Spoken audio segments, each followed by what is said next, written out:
Welcome back to another video. आज के इस वीडियो में हम डिस्कस करेंगे कम्युनिकेशन का जो रिमेनिंग पार्ट है उसको डिस्कस करेंगे। Let's start the video. Next we have therapeutic communication. Therapeutic communication किसे कहते हैं? What is therapeutic communication? अगर हॉस्पिटल में देखा जाए, कम्युनिकेशन का जो सिस्टम है एक प्रोफेशनल कम्युनिकेशन है, जो क्या है, exchange between the patient and health care workers. यानी हेल्थ केयर वर्कर्स और पेशेंट के दरमियान जो बातचीत होता है उसको हम कहते हैं थेराप्यूटिक कम्युनिकेशन। यानी इलाज के मुतालिक जो कम्युनिकेशन करते हैं उसको कहते हैं थेराप्यूटिक कम्युनिकेशन। ये कोई भी हेल्थ केयर प्रोफेशनल जैसे कि डॉक्टर्स हो गए, नर्सेस हो गए, उनके दरमियान और जो पेशेंट है, पेशेंट के इलाज के मुतालिक जो हम कम्युनिकेशन करते हैं उसको थेराप्यूटिक कम्युनिकेशन कहा जाता है। Therapeutic communication sometimes is called effective communication। यानी समटाइम थेराप्यूटिक कम्युनिकेशन को क्या कहते हैं? एक इफेक्टिव कम्युनिकेशन यानी कि एक मौसर गुफ्तगू कहते हैं। Is the purposeful and goal directed created beneficial outcome for the client. ये क्या होता है? एक पर्पसफुल होता है, इसका कोई ना कोई मकसद होता है। इसके अलावा गोल डायरेक्टेड होता है। गोल डायरेक्टेड का मतलब ये है, फॉर एग्जाम्पल एक पेशेंट आया है हॉस्पिटल में, वो इलाज के लिए आया है। हम जो भी कम्युनिकेशन करेंगे, जो भी बातचीत करेंगे, उसके अराउंड, उसके सर्कल में रहेंगे, यानी कि उससे रिलेटेड कम्युनिकेशन करेंगे, उसके इलाज के रिलेटेड कम्युनिकेशन करेंगे, तो उसको कहते हैं गोल डायरेक्टेड कम्युनिकेशन। यानी कि ये कम्युनिकेशन पर्पसफुल भी होता है और गोल डायरेक्टेड भी होता है, और इसके अलावा ये क्या करता है? Beneficial outcome for the client. यानी क्लाइंट के लिए एक पॉजिटिव आउटकम प्रोवाइड करता है, एक पॉजिटिव आउटकम प्रोवाइड करता है। This is all about the effective communication. Next we have therapeutic. Therapeutic communication provide understanding and can help establish a constructive relationship between the nurse and client। क्या करता है? ये एक फायदेमंद नतीजा पैदा करता है। इसके अलावा ये एक तामीरी, जो हम कहते हैं ना, तामीरी ताल्लुक कायम करने में मदद देती है। किसके दरमियान? एक क्लाइंट यानी कि एक पेशेंट और एक नर्स के दरमियान एक कंस्ट्रक्टिव रिलेशनशिप प्रोवाइड करता है या करने में मदद देती है। तो ये क्या है? ये थेराप्यूटिक कम्युनिकेशन है जिसके जरिए क्लाइंट और नर्स के दरमियान रिलेशनशिप बिल्ड होता है। और इसके अलावा the focus conversation the client and clients problems and client need and note the note the problems and needs of the nurse. ये क्या करता है? इसमें हम क्या करते हैं? इस बातचीत में, इस कम्युनिकेशन या इस बातचीत का मरकज क्लाइंट होता है, यानी पेशेंट के मसाइल और पेशेंट के ज़रूरियात होते हैं, ना कि नर्स के मसाइल होते हैं या नर्स के ज़रूरियात। क्या करते हैं? इसमें सिर्फ हम फोकस करते हैं पेशेंट के ज़रूरियात, पेशेंट के इलाज के मुतालिक, सब कुछ क्या पेशेंट के रिलेटेड होना चाहिए। तो ये सब कुछ थेराप्यूटिक कम्युनिकेशन में इन्वॉल्व होता है। Next we have ways to response therapeutically. यानी ऐसे कौन कौन से वेज होते हैं, ऐसे कौन कौन से वेज होते हैं जब हम थेरापिटिकली रिस्पॉन्स शो करते हैं, यानी कि हम थेरापिटिकली जवाब देते हैं। तो सबसे पहला है थेरापिटिकली कम्युनिकेशन इंक्लूड्स। यानी कि क्या क्या चीजें थेरापिटिक कम्युनिकेशन में इंक्लूड होते हैं? Very first is active listening. Active listening का मतलब है गौर से सुनना। अगर हम पेशेंट को गौर से सुने तो ये भी थेरापिटिक रिस्पॉन्ड में आ जाता है।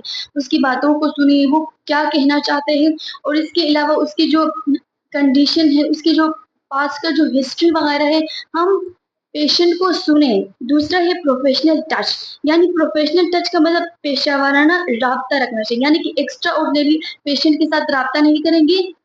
जो पेशेंट की कंडीशन से रिलेटेड, पेशेंट की डिजीज से रिलेटेड, पेशेंट के इलाज से रिलेटेड हम क्या करेंगे? राब्ता रखेंगे। इसके अलावा इफेक्टिव कम्युनिकेशन टेक्निक्स, यानी कि जो मौसर कम्युनिकेशन है, उन उन टेक्निक वगैरह को भी इसमें हम यूज करेंगे। तो ये था हमारे पास ways to response therapeutically. Next we have attentive listening. Attentive listening का मतलब क्या होता है? Attentive listening is the listening actively and with the mindfulness and using the all senses and paying attention to what the client says, does and feel as they oppose listening passively with just the ear। इसका मतलब यही है कि हमें actively सुनना है। किसको सुनना है? पेशेंट को सुनना है। और किसके साथ सुनना है? फॉर एग्ज़ाम्पल अपने माइंड को फ्रेश रख के पेशेंट को सुनना है और अपने पूरे जो सेंसेस है उनका यूज़ करके पेशेंट को सुनना है और पेशेंट क्या कर रहा है उनको भी देखना है और जस्ट एयर से सुनना ही नहीं है, बस उसको फ़ील भी करना है कि पेशेंट का एक्सपीरियंसेस क्या है, पेशेंट क्या करना चाहता है, क्या बताना चाहता है। तो हम ये पूरा पेशेंट अपना हिस्ट्री बताता है, हम उसे एक्टिवली सुनेंगे। इसके अलावा attentive listening is the active process that required energy and concentration. यानी कि जब हम अटेंटिवली लिसनिंग करते हैं, हम अगर गौर से सुनते हैं पेशेंट को तो इसमें एनर्जी रिक्वायर होती है और हमें कंसंट्रेशन के साथ सुनना है, यानी कि कंसंट्रेशन का ज़रूरत पड़ता है और एनर्जी का ज़रूरत पड़ता है। क्योंकि हम पेशेंट का जो हिस्ट्री वगैरह ले रहे हैं तो पेशेंट को सुनना पड़ता है। इसलिए क्या करते हैं हम एक्टिवली लिसनिंग करते हैं या अटेंटिव लिसनिंग करते हैं। It involves paying attention to the total message both verbal and non-verbal। यानी कि पेशेंट का हिस्ट्री लेते वक्त या पेशेंट को सुनते वक्त हम क्या करते हैं अटेंशन के साथ सुनते हैं, बहुत उसका वर्बल मैसेज या नॉन वर्बल मैसेज या वर्बल इंफॉर्मेशन या नॉन वर्बल इंफॉर्मेशन हम अटेंशन के साथ सुनते हैं। Solar is the mnemonics that establishing for good non-verbal communication with the clients।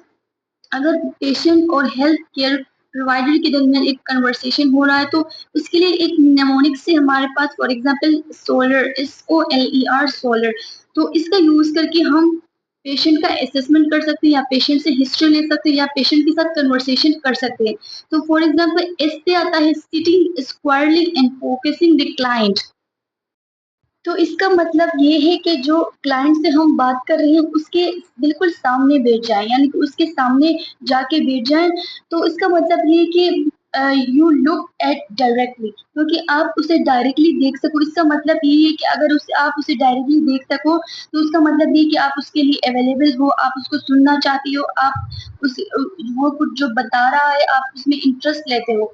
तो सबसे पहला क्या है sitting and स्क्वायरली facing the client, यानी क्लाइंट के फेस टू फेस बैठना चाहिए। दूसरा है ओ यूजिंग द ओपन पोस्चर, यानी जो इंटरव्यूअर या जो हेल्थ केयर प्रोवाइडर जो उस क्लाइंट से हिस्ट्री दे रहा है तो उसको किस तरह बैठना चाहिए ओपन पोस्चर, यानी जो चेयर वगैरह पे बैठते हैं ओपन होके बैठना चाहिए। ऐसा नहीं कि अपने जो आर्म्स होते हैं उनको क्रॉस करके या लेग को क्रॉस करके नहीं बैठना चाहिए। सो ओपन पोस्चर होना चाहिए, बॉडी का पोस्चर जो है ओपन होना चाहिए। फिर है leaning toward the client indicate the interest to listening. फिर बैठते वक्त ऐसा करना चाहिए थोड़ा जो हेड है ना तो पेशेंट की तरफ करना चाहिए। इसका मतलब ये है कि आप पेशेंट को सुनना चाहते हो, आप इंटरेस्ट लेते हो पेशेंट की जो बातें हैं उनको सुनने के लिए। तो थोड़ा-सा अपने हेड को फॉरवर्ड टू द क्लाइंट करना चाहिए। Leaning toward the clients indicate the interest in listening. इसके बाद है ई का मतलब maintaining the good eye contact, यानी जिस पेशेंट से आप बात कर रहे हो उसके साथ आई कॉन्टैक्ट रखना ज़रूरी है। ऐसा नहीं कि पेशेंट आपके साथ बात कर रहा है और आपका जो आई कॉन्टैक्ट है वो साइड्स या रूफ की तरफ या साइड बाय साइड जा रहा है, तो ये भी कम्युनिकेशन का मौसर तरीका नहीं है। तो आई कॉन्टैक्ट भी मस्ट ज़रूरी है during the interviewer are tracking are talking with the patient. Last में है मेंटेनिंग द रिलैक्स पोस्चर। इसमें भी क्या करेंगे आपका जो पोस्चर है उसको भी रिलैक्स करेंगे, ओपनली आप बैठ जाएँगे। ऐसा नहीं है कि पाँव को हिला रहे हैं या बाजू वगैरह को हिला रहे हैं ऐसे एंग्ज़ायटी वगैरह में। तो अपना जो पोस्चर है उसको भी नॉर्मल रखना चाहिए, रिलैक्स्ड रखना चाहिए। तो ये था अटेंटिव लिसनिंग के जो नेमोनिक्स थे सोलर के बारे में। Next, we have professional touch. A touch is the powerful way professionally communicate the caring and empathy if done respectfully while the being aware of the patient culture beliefs। यानी touch का क्या मतलब है? छूना है, किसी को छूना है या पेशेंट को छूना। तो इसमें क्या होता है अगर जो पेशेंट है, पेशेंट के साथ हम पेशेवराना तौर पर उसकी जब देखभाल करते हैं, उसके साथ हमदर्दी हमदर्दी से या बातचीत करने का एक ताकतवर तरीका है। अगर मरीज की सकाफती जो अकायद है उससे आगाह रहते हुए एहतराम के साथ की जाए। फॉर एग्जाम्पल पेशेंट का कल्चर आपको पता होना चाहिए और पेशेंट का रवैया आपको पता होना चाहिए और एहतराम के साथ अगर उसको टच करें तो ये टच एक प्रोफेशनलिज्म में भी आता है और जो है नर्सिंग में भी आता है। तो किस तरह nurses commonly use professional touch when assessing, expressing concern and comforting the patient. यानी कि मोस्टली जो प्रोफेशनली टच किस तरह करते हैं, फॉर एग्जांपल पेशेंट को असेस करते वक्त, जब हम पेशेंट को असेस करते हैं तब हम पेशेंट को टच करते हैं। असेसमेंट का क्या मतलब है? To find out the patient condition, यानी कि पेशेंट की कंडीशन को फाइंड आउट करना चाहिए। उस वक्त भी हम पेशेंट को टच कर सकते हैं। उसके अलावा अपने जो कंसर्न वगैरह का जब हम एक्सप्रेस करते हैं तो उसको भी उस वक्त भी पेशेंट को टच कर सकते हैं, यानी कि जो कंसर्न वगैरह है उनको एक्सप्रेस करते वक्त, या पेशेंट को कंफर्ट प्रोवाइड करते वक्त, यानी जब पेशेंट एंजाइटी में है या पेशेंट बहुत ज्यादा डर गया है तो उस वजह से जब पेशेंट को हम टच करेंगे तो वो प्रोफेशनल में आएगा।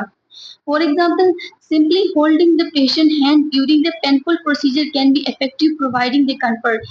यानी कि अगर हम पेशेंट का हैंड को टच करेंगे या हैंड को टच करेंगे, फॉर एग्जांपल अगर कोई भी प्रोसीजर हो रहा है जो कि इन्वेसिव प्रोसीजर है जिसमें पेशेंट डर रही है या डर रहा है, तो उस वक्त अगर हम पेशेंट के हाथ को पकड़ेंगे तो उसका मतलब ये कि हम आपके साथ हैं, डरने की कोई जरूरत नहीं है, हम आपको सपोर्ट करें। तो इसका मतलब ये कि हम पेशेंट को सपोर्ट प्रोवाइड कर रहे हैं, पेशेंट को कंफर्ट दे रहे हैं, पेशेंट को तसल्ली दे रहे हैं, तो उस वक्त हम टच को यूज कर सकते हैं, तो उसको कहा जाता है professional touch. Next we have techniques facilitate effective communication. यानी कौन कौन से टेक्निक्स होते हैं, कौन कौन से तरीके होते हैं जो इफेक्टिव कम्युनिकेशन को सपोर्ट करते हैं या फैसिलिटेट करते हैं। Certain techniques promote therapeutic communication, यानी कुछ टेक्निक्स ऐसे होते हैं जो थेरापेटिक कम्युनिकेशन को प्रमोट करते हैं। These techniques should be learned and incorporated in a nursing field। यानी इन टेक्निक को हमें सीखना चाहिए और मोस्टली जो नर्सिंग फील्ड है, नर्सिस का जो मैनर्स है या नर्सिंग फील्ड है उसमें भी इन टेक्निक्स को शामिल करना चाहिए। सो उनमें क्या क्या होते हैं? क्लेरिफाइंग, जो वेरी फर्स्ट है clarifying and validating. Clarifying and validating का मतलब क्या है? क्लेरिफाइंग का मतलब है वाज़ेह करना, वैलिडेटिंग का मतलब है किसी चीज को प्रूव करना है कि वो रियल है या ट्रू है या हकीकत में वो है या नहीं। यानी वैलिडेटिंग का मतलब है to prove that something is based on truth, fact और एक्सेप्टेबल। किसी चीज को प्रूव करना कि ये सही है या गलत है, तो उसको वैलिडेट करते हैं। कोई भी इंफॉर्मेशन को पेशेंट के जो मुताबिक होता है सबसे पहले हम उसको क्लेरिफाई करते हैं, उसके बाद वैलिडेट करते हैं कि ये हकीकत है या नहीं है। उसके बाद है open ended questions. Open ended questions का मतलब है जो जो हमारे पास खुले सवालात होते हैं, जो खुले सवालात होते हैं जिसमें हम क्या करते हैं, पेशेंट को अलाउ करते हैं कि वो डिटेल में अपने बारे में डिस्कस कर सके, तो उसको कहते हैं open ended questions. Open ended question, अगर आपको वो उसको पेशेंट को बोले कि आप पास्ट में क्या क्या खा रहे थे, क्या क्या कौन कौन से आपने ट्रीटमेंट वगैरह ली है, तो वो क्या करेगा, ओपनली उनका जवाब देगा। ये तो ओपन ओपन सवालात करेंगे, वो ओपनली उसको जवाब देगा। फिर है ओपन एंडेड स्टेटमेंट, यानी पेशेंट को ये अलाउ करेंगे कि वो खुले जवाबात दे। ओपन एंडेड स्टेट का मतलब है खुले जवाबात, यानी कि पेशेंट को अलाउ करेंगे कि वो अपने जवाब खुल के हमें बताए और डिटेल में हमें बता दे। फिर नेक्स्ट वी है रिफ्लेक्टिंग। रिफ्लेक्टिंग का मतलब है आकाशी करना। किस तरह हम जो जो कुछ पेशेंट हमें बता रहे हैं फिर उसको रीफ्रेज करेंगे, क्या आप ऐसा कह रहे हो, तो वो क्या करेंगे, रीफ्रेज करके स्पीकर दोबारा हमें बताएगा, हम भी रीफ्रेज करके स्पीकर जो हम पेशेंट वगैरह उनसे पूछेंगे क्या आप ये कहना चाहते हैं, तो रिफ्लेक्टिंग का मतलब है दोबारा पास्ट में जाके दोबारा वो बताएगा, यानी कि रिफ्लेक्ट बैक करेगा। उसके बाद ये पैराफ्रेजिंग रीस्टेटमेंट। पैराफ्रेजिंग का मतलब है अपने वर्ड में अगर पेशेंट ने आपको कुछ बता दिया फिर अपने वर्डिंग में फिर हम उसको डिस्क्राइब करेंगे, पेशेंट ने ये बोला ये कहा, तो इसको कहते हैं पैराफ्रेजिंग। पैराफ्रेजिंग उसके बाद ये समराइजिंग, यानी पूरा एक खुलासा बनाएंगे उसका जो कुछ पेशेंट ने बोला है। समराइजिंग, तो ये भी टेक्निक्स है। फिर उसके बाद है फोकसिंग, यानी फोकस करना, जो मेन पॉइंट है उसके ऊपर फोकस करना। उसके बाद है साइलेंस। साइलेंस भी समटाइम टेक्निक इफेक्टिव कम्युनिकेशन की टेक्निक में आता है, यानी हमें थोड़ा थोड़ा साइलेंस भी रखना चाहिए। जो पेशेंट हमें कुछ बता रहा है तो उस वक्त हमें साइलेंटली सुनना चाहिए, ऐसा नहीं कि पेशेंट बोल रहा है हम भी आगे बोलते जा रहे हैं। तो ये कुछ टेक्निक्स होते हैं इफेक्टिव कम्युनिकेशन के। Next we have characteristic of verbal communication. यानी जो वर्बल कम्युनिकेशन उनका कैरेक्टरिस्टिक्स क्या होते हैं, उनकी खसूसियात क्या होते हैं। So effective communication should be, यानी कि इफेक्टिव कम्युनिकेशन कुछ इस तरह होना चाहिए। ये चीजें इफेक्टिव कम्युनिकेशन में होना चाहिए। फॉर एग्जांपल हम लोगों ने पहले कभी पढ़ा है कि 7 C's ऑफ कम्युनिकेशन। कम्युनिकेशन में 7 C's मोस्ट इंपॉर्टेंट है। ये मोस्टली अपॉइंटमेंट में भी पढ़ते हैं और इंग्लिश में भी पढ़ते हैं। तो ये 7 C's जो है कम्युनिकेशन को मोर इफेक्टिव बनाती हैं। So let's discuss the 7 C's of communication. सबसे पहला है clear communication. Main idea easily identify and understood, यानी क्लियर कम्युनिकेशन का मतलब यही है कि हम अपने मैसेज को कन्वे करेंगे, स्ट्रेट फॉरवर्ड करेंगे ताकि सामने वाला बंदे को समझ में आ जाए। यानी कि main idea easily identify and understood, यानी कि इजीली अपने आइडियाज को ट्रांसफर करेंगे ताकि सामने वाला बंदे को इजीली समझ में आ जाए, उसको कहते हैं क्लियर कम्युनिकेशन। सेकेंड है कंसाइज। कंसाइज का क्या मतलब है? Get to the point without using indeed words and image. Concise का मतलब, फॉर एग्जांपल, इसका मतलब है कि short and get to the right point. कम होना चाहिए हमारा जो इंफॉर्मेशन है ताकि हम जल्दी से उस पॉइंट तक पहुंच सके, यानी कि टू द पॉइंट हमें बताना चाहिए कि क्या क्या हम कहना चाहते हैं, तो उसको कहते हैं concise.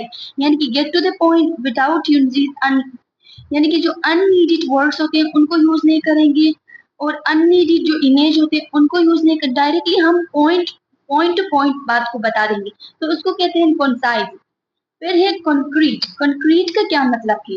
Include specific with examples and explanation, यानी कि जो हमारे पास जो इंफॉर्मेशन है, जो कुछ हम बता रहे हैं, जो कुछ हम कम्युनिकेट कर रहे हैं, वो स्पेसिफिक होना चाहिए और कुछ एग्जांपल के साथ हम उसको कम्युनिकेट करना चाहिए और कुछ एक्सप्लेनेशन करके हमें उसे कन्वे करना चाहिए ताकि सामने वाला बंदे को समझ में आ जाए।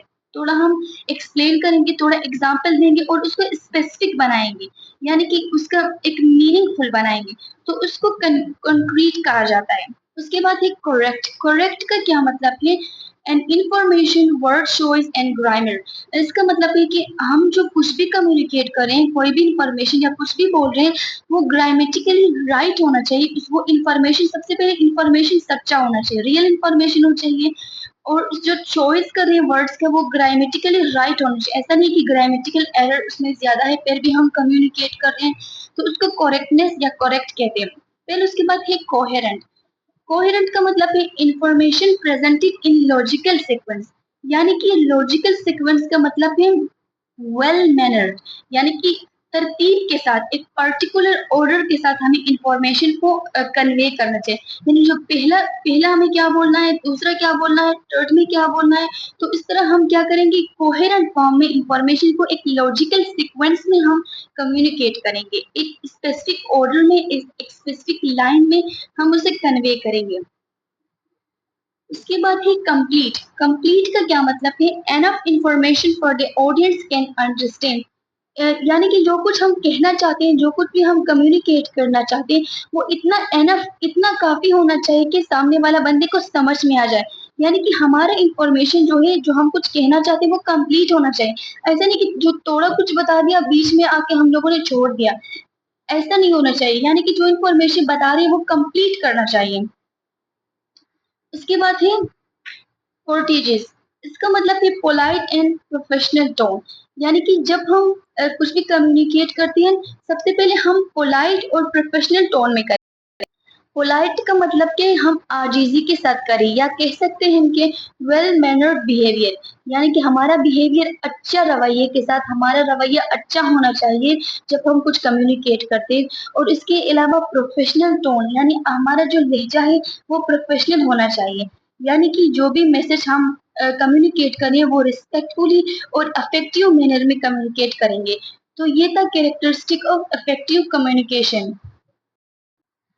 Next we have factors interfere with effective communication, यानी कौन कौन से फैक्टर्स होते हैं जो कि इफेक्टिव कम्युनिकेशन करने में इंटरफेयर करते हैं, मुदाखलत करते हैं। तो सबसे पहला है एज है। एज किस तरह इंटरफेयर करता है? जो हमारे पास जो ओल्ड पेशेंट होते हैं, जो जिनका एज ज्यादा होता है, तो उनको कम्युनिकेशन करने में हमें डिफिकल्टी होती है, यानी कि टाइम भी बहुत ज्यादा लगता है उनको कम्युनिकेट करने में और उनको समझ में भी नहीं आता है। यानी कि एज भी क्या होता है, एक एक मुदाखलत पैदा करता है कम्युनिकेशन में। जिस तरह के बच्चों के साथ जब हम कम्युनिकेट करते हैं, उनको भी ईज़िली समझ में नहीं आता है। तो ऐज भी क्या करता है, इफ़ेक्ट करता है कम्युनिकेशन को। Next we have education. Education किस तरह अफेक्ट करते हैं? फॉर एग्जांपल, एक तो मोर एजुकेटेड पीपल होते हैं, एक तो लेस एजुकेटेड पीपल होते हैं। जो कुछ हम कम्युनिकेट करना चाहते हैं, जो मोर एजुकेटेड पीपल है वो इजीली उनको समझ में आता है एज कम्पेयर टू जो जो इलिटरेट पीपल्स होते हैं। तो इस तरह ये क्या करता है, एजुकेशन भी इफेक्ट करता है कम्युनिकेशन को। इस तरफ इमोशंस भी इफेक्ट करते हैं। समटाइम जो पर्सन्स होते हैं या पेशेंट होते हैं वो इमोशनली वीक होते हैं, वो इजीली उसको समझ नहीं पाते हैं, या उनका इमोशनली वो वीक होते हैं। तो इमोशन भी इफेक्ट करता है इफेक्टिव कम्युनिकेशन को। इसके बाद है कल्चर। कल्चर किस तरह इफेक्ट करता है? समटाइम जब हम कुछ एजुकेशन देते हैं या हेल्थ एजुकेशन देते हैं किसी को, पेशेंट को या किसी क्लाइंट को, सो समटाइम क्या होता है, उनके कल्चर में जो हम कुछ बताते हैं वो एक्सेप्टेबल नहीं होता है, और हाँ, वो हमारे कल्चर में वो एक्सेप्टेबल होता है। तो कल्चर कॉम्पिटिशन यानी कल्चर कल्चर भी क्या करते हैं, इफेक्ट करता है कम्युनिकेशन को। उसके बाद लैंग्वेज। लैंग्वेज भी इफेक्ट करता है कम्युनिकेशन को। किस तरह इफेक्ट करता है? फॉर एग्जांपल, लैंग्वेज बैरियर होते हैं। फॉर एग्जांपल, जो मैं जिस लैंग्वेज में मैं कम्युनिकेट कर रही हूँ वो सामने वाला पेशेंट को समझ में नहीं आ रहा है। तो इस तरह क्या करते हैं, लैंग्वेज भी इफेक्ट करता है इफेक्टिव कम्युनिकेशन में। उसके बाद है पर्सनल स्पेस। पर्सनल स्पेस भी अफेक्ट करता है इफेक्टिव कम्युनिकेशन को, यानी जितना स्पेस होना चाहिए पेशेंट और जो हेल्थ केयर प्रोवाइडर है उसके दरमियान, यानी कि इतना तो स्पेस होना चाहिए ताकि पेशेंट को समझ में आ जाए। ऐसा नहीं कि पेशेंट के करीब जाके आप उसे समझा रहे हैं, वो अनकंफर्टेबल हो रहा है। तो इस वजह से ये भी इफेक्ट करता है इफेक्टिव कम्युनिकेशन को। उसके बाद है इंटरपर्सनल एटीट्यूड्स, यानी जो रवैया है, किस तरह एक नर्स का, एक डॉक्टर का रवैया है, वो बात करते वक्त, उनको समझाते वक्त, उनके इलाज के बारे में गुफ्तगू करते वक्त, वो भी इफेक्ट करता है। उसके बाद है अटेंशन टू द मैसेज, यानी जो मैसेज हम डिलीवर कर रहे हैं या पेशेंट कुछ बता रहे हैं, हम उसे किस तरह हम सुन रहे हैं, हम उसको सीरियस ले रहे हैं या नहीं, ये भी इफेक्ट करता है। उसके बाद सराउंडिंग, आपका एनवायरनमेंट भी इफेक्ट करता है। फॉर एग्जांपल, आपके एनवायरनमेंट में ज्यादा शोर तो नहीं है, ये भी इफेक्ट करता है। Next we have technique interfere with effective communication या कम्युनिकेशन बैरियर। या कम्युनिकेशन बैरियर का मतलब कि कम्युनिकेशन करते वक्त कौन कौन से रुकावट आ जाते हैं। वी हैव क्लोज्ड क्वेश्चन, यानी वो क्वेश्चन जो कि क्लोज्ड है, जो वो इजीली उसको रिप्लाई नहीं कर सकता, क्लोज्ड क्वेश्चन है। फिर उसके बाद है फॉल एश्योरेंस। फॉल एश्योरेंस का मतलब है कि हम उसे तसल्ली देते हैं जो कि सही नहीं है, यानी कि गलत फैसले देते हैं या तसल्ली देते हैं कि वो रियल नहीं होता है। उसके बाद है जजमेंटल रिस्पॉन्स। जजमेंटल रिस्पॉन्स का हम कुछ भी जज करके उसे रिस्पॉन्स करते हैं या पेशेंट रिस्पॉन्स करता है। उसके बाद ही एग्रीइंग या डिसएग्रीइंग, यानी कि किसी चीज़ से मुत्तफ़िक़ होना या बात-बात पे मुत्तफ़िक़ नहीं होना, तो ये भी कम्युनिकेशन बैरियर है। फॉर एग्ज़ाम्पल, हम पेशेंट को कुछ बता रहे हैं, तो वो एग्री नहीं होता है, तो ये भी एक बैरियर है कम्युनिकेशन में। इसके अलावा डिसअप्रूविंग, यानी कि जो कुछ हम बता रहे हैं वो उसको अप्रूव करे, वो उसको अपनाने से वो घबरा रहा है या उसको डिसअप्रूव कर रहा है। इसके बाद है गिविंग एडवाइस, यानी नसीहत देना। उसके बाद स्टीरियोटाइपिंग। स्टीरियोटाइप का मतलब है कि एक फिक्स परसेप्शन होता है किसी के बारे में, कि मतलब कि नहीं नहीं ये नहीं हुआ है मेरे साथ। फॉर एग्जांपल, हम पेशेंट को बता रहे हैं कि आपको ये हुआ है, आपको ये लेना चाहिए, तो वो एक स्टीरियोटाइप बन जाता है, जो फिक्स थॉट होते हैं हमारे माइंड में, उसको ही सामने रखता है कि नहीं, मुझे ऐसा नहीं करना चाहिए। डिफेंडिंग, उसके बाद है डिफेंड करना। उसके बाद है requesting for an explanation, bar bar explanation के बारे में रिक्वेस्ट करना। चेंजिंग द सब्जेक्ट, जिस सब्जेक्ट के बारे में हम बता रहे हैं उस सब्जेक्ट को चेंज करना। तो ये कम्युनिकेशन बैरियर है या वो टेक्निक्स हैं जो कम्युनिकेशन में इंटरफेयर करते हैं। Next we have non therapeutic response. Therapeutic response क्या था, जो हम इलाज के मुतालिक जो हम रिस्पॉन्स करते थे। नॉन थेराप्यूटिक रिस्पॉन्स का मतलब क्या है कि इसमें हम कुछ वर्ड्स का यूज करते हैं, कुछ फ्रेजेस का या कुछ एक्शन का, या जो हमारा टोन ऑफ लैंग्वेज है उसका यूज करते हैं, और पेशेंट को अनकंफर्टेबल फील कराते हैं, पेशेंट को अच्छा नहीं लगता है, तो इसको कहते हैं नॉन थेराप्यूटिक कम्युनिकेशन। यानी कि पेशेंट को अनकंफर्ट फील कराते हैं अपने वर्ड से, अपने एक्शन से या अपने बातों से या अपनी कन्वर्सेशन से। तो इसको नॉन थेरेपेटिक कम्युनिकेशन कहा जाता है या नॉन थेरेपेटिक रिस्पॉन्स कहा जाता है। For example, nurse must aware of the potential barriers to communicate and avoid the non-therapeutic responses. यानी कि एक नर्स को पता होना चाहिए कि जो कुछ बैरियर्स होते हैं उनके बारे में पता होना चाहिए ताकि वो अवॉइड कर सके, नॉन थेरापेटिक रिस्पॉन्स को अवॉइड कर सके।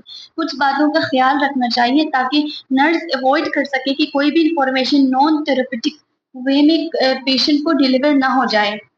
So, non-verbal communication, such as looking at one's watch, crossing the arms across the chest, and not actively listening, may be perceived as the barrier to the communication. यानी कि कुछ non verbal communication होते हैं या verbal या non verbal कुछ भी हो सकते हैं। फॉर एग्जाम्पल नॉन वर्बल में अगर हम क्या करते हैं, किसी की घड़ी को देखना या किसी के सीने पर बाजुओं को अबोर करना, तो ये क्या होते हैं, ये जो कम्युनिकेशन में रुकावटें समझा जाता है, नॉन थेरेपेटिक कम्युनिकेशन समझा जाता है।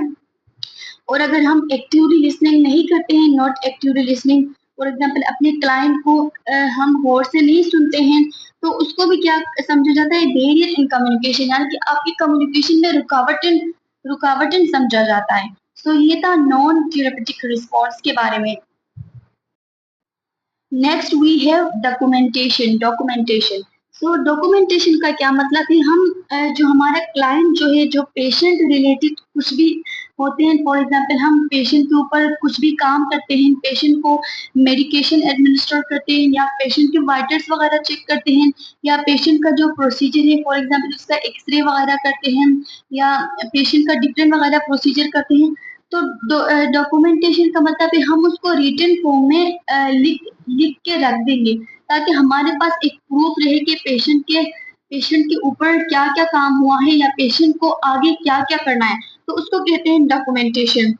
So the methods recording and reporting the information relevant to the client, यानी हम इसमें क्या करते हैं, क्लाइंट या पेशेंट के देखभाल से मुताल्लिक जितने भी मालूमात को रिकॉर्ड करने और रिपोर्ट करने के तरीके को हम डॉक्यूमेंटेशन कहते हैं या डॉक्यूमेंटेशन कहा जाता है। सो इसमें क्या होता है, डॉक्यूमेंटेशन में भी प्रिंटेड एंड रिटन रिकॉर्ड, ये क्या हो सकता है, फॉर एग्जांपल ये रिटन रिकॉर्ड भी हो सकता है, रिटन फॉर्म में भी हो सकता है और प्रिंटेड फॉर्म में भी हो सकता है। In health care it should be, अगर बात की जाए हॉस्पिटल में या हेल्थ केयर में, ये क्या हो सकता है, change in and any client condition, यानी कि क्लाइंट के कंडीशन में अगर चेंज हो गया तो उसको भी हम लिख के रिकॉर्ड करके डॉक्यूमेंट कर सकते हैं। या the administration of test treatment procedure and client education with the results of the client response to them। इसके अलावा जितने भी टेस्ट वगैरह होते हैं पेशेंट के और पेशेंट के जो ट्रीटमेंट्स होते हैं, इसके अलावा जितने भी प्रोसीजर्स होते हैं, एक्सरे हो गया और दूसरा प्रोसीजर्स हो गया या क्लाइंट्स को हम कोई भी एजुकेशन प्रोवाइड कर रहे हैं, तो रिजल्ट वगैरह हो गए, तो सबको हम क्या करते हैं, ये कोई भी हो सकता है, उनको रिटन फॉर्म में स्टोर करते हैं, रिटन फॉर्म में हम रिकॉर्ड करते हैं, तो ये भी डॉक्यूमेंटेशन में आते हैं। इसके अलावा the client response to the intervention, यानी कि जो कुछ हम पेशेंट के ऊपर यूज किए, फॉर एग्जांपल पेशेंट को हम कुछ भी मेडिसिन वगैरह पेशेंट को लगा दिए, तो क्लाइंट का रिस्पॉन्स चेक करेंगे, उनको भी रिकॉर्ड करेंगे या जो कुछ वर्किंग पेशेंट के ऊपर हो रहा है वो भी हम रिकॉर्ड करेंगे। The evaluation of expected outcome, यानी जो नताइज हमारे पास आ रहे हैं, जो कुछ भी हम लोगों ने इम्प्लीमेंट किया था, जो मेडिसिन वगैरह एडमिनिस्टर किए थे, तो उनका इवैल्यूएशन यानी कि उनका नताइज क्या आ रहा है या पेशेंट के ऊपर वो असर कर रहे हैं, यानी उनको भी हम रिकॉर्ड करेंगे, इनको भी हम डॉक्यूमेंट करेंगे। उसके अलावा complaints of the client family, यानी कि जो भी कंप्लेंट्स वगैरह आती हैं पेशेंट के रिलेटेड कि पेशेंट को ये हो रहा है, ये वोमिटिंग वगैरह हो रहा है, तो ये भी हम क्या अपने डॉक्यूमेंट में अपने रिटन फॉर्म में इनको लिख देते हैं, तो ये भी डॉक्यूमेंटेशन में आ जाते हैं। Next, we have legal aspect of documentation. The legal aspect of documentation required, यानी legal aspect of documentation किसे कहा जाता है, यानी कि नर्सिंग में क्या होता है, जो पेशेंट का जो इंफॉर्मेशन है वो क्रूशियल होता है, इम्पोर्टेंट होता है, तो इसलिए क्या करते हैं, जो पेशेंट केयर में रिकॉर्ड करते हैं किस चीज को, जो पेशेंट रिलेवेंट इंफॉर्मेशन है, फॉर एग्जांपल उसका ट्रीटमेंट कौन सा चल रहा है, उसका मेडिकल हिस्ट्री क्या है, उसका वाइटल साइन क्या है, उसका मेडिकेशन कौन कौन से हो रहे हैं और इंटरवेंशन पेशेंट के ऊपर हम कौन कौन से कर रहे हैं और प्रोसीजर कौन कौन से हो रहे हैं। तो उनको सिंपली रिकॉर्ड करना, उनको लिखने को लीगल एस्पेक्ट ऑफ डॉक्यूमेंटेशन कहा जाता है। सबसे पहला है राइटिंग लेजिबल एंड नीट। जो कुछ भी हम लिख रहे हैं वो क्या होना चाहिए, लेजिबल यानी कि रीडेबल होना चाहिए और नीट और साफ होना चाहिए। यानी कि रीडेबल, हम जो कोई उसको पढ़े वो इजीली उसको पढ़ सके और साफ होना चाहिए। इसके अलावा स्पेलिंग एंड ग्रामर प्रॉपरली, जो स्पेलिंग वगैरह यूज करें और ग्रामर का इस्तेमाल भी सही तरीके से होना चाहिए। उसके बाद ये एथोराइज्ड एब्रिविएशन, यानी जो एब्रिविएशन हम नोट्स डालते वक्त या पेशेंट का हिस्ट्री लिखते वक्त हम यूज करें वो एथोराइज्ड होना चाहिए। एथोराइज्ड का मतलब ये कि वो एक्सेप्टेबल हो। यानी फॉर एग्जांपल अगर अगर हम पेशेंट का आरबीएस लिख रहे हैं तो हम वहाँ पे आरबीएस लिखेंगे। तो आरबीएस क्या है, रैंडम जो ब्लड शुगर टेस्ट होता है उसको आरबीएस कहते हैं। तो आरबीएस क्या है, एक एथोराइज्ड एब्रिविएशन है। ऐसा नहीं कि हम वहां पे लिखें कि शुगर टेस्ट यानी कि एसटी लिखे। तो एसटी जो है ये जो एथोराइज्ड एब्रिविएशन नहीं है।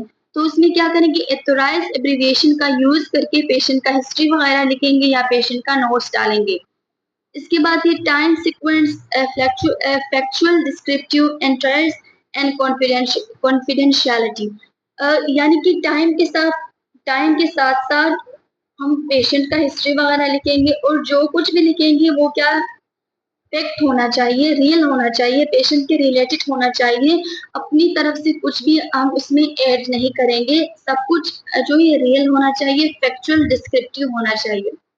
उसके बाद है कॉन्फिडेंशियलिटी, यानी कि पेशेंट का जो वो है हिस्ट्री है, जो पेशेंट का जो डिजीज वगैरह है या पेशेंट का जो डायग्नोस है उसको कॉन्फिडेंशियल रखेंगे, यानी कि प्राइवेसी वगैरह को मेंटेन करेंगे।